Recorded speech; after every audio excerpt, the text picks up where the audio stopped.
Growing radish in containers is a simple and efficient way to produce fresh vegetables even in small spaces, such as balconies or patios.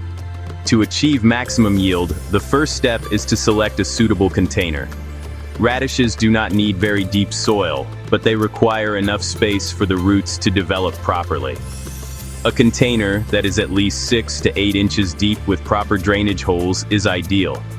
I chose a medium-sized plastic pot because it retains moisture without making the soil waterlogged.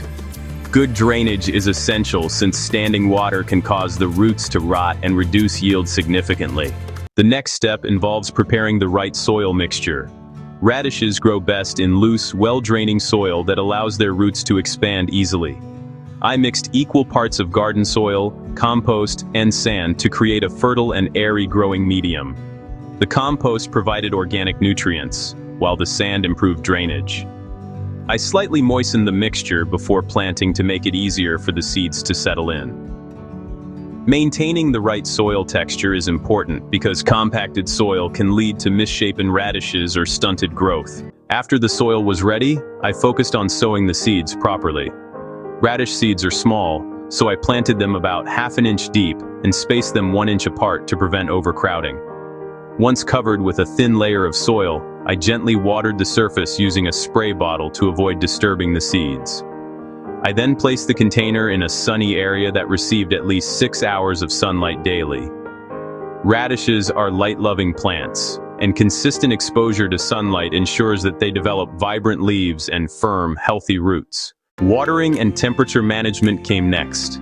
Since container soil dries out faster than ground soil, I watered the plants regularly to keep the soil consistently moist but not soggy.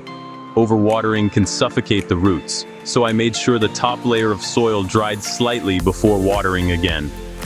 During hot days, I moved the container to a semi-shaded area to prevent the plants from bolting, a condition where they flower prematurely and stop root development. This temperature control helped maintain steady growth and improved yield quality. Fertilization and care were also part of my growing process.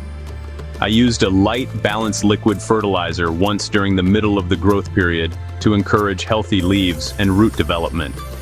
After the seedlings sprouted, I thinned them out, leaving enough space for each plant to form a full-sized root. I also checked the container regularly for pests and removed any weeds that competed for nutrients. These simple maintenance practices kept the plants strong and allowed the roots to grow evenly. Finally, I harvested the radishes after about 4 weeks, once they reached a good size and showed bright red tops above the soil. I pulled them gently to avoid damaging the roots of nearby plants. The harvested radishes were crisp, juicy, and full of flavor. In conclusion, the real steps I followed, selecting a proper container, preparing fertile soil, sowing seeds with care, maintaining regular watering, fertilizing lightly, and harvesting on time, proved effective in producing a high yield. This practical experience showed that with consistent attention and the right growing conditions, even a small container can produce excellent radishes comparable to those grown in open fields. Thank you so much for watching. Please don't forget to like and subscribe for farming tips.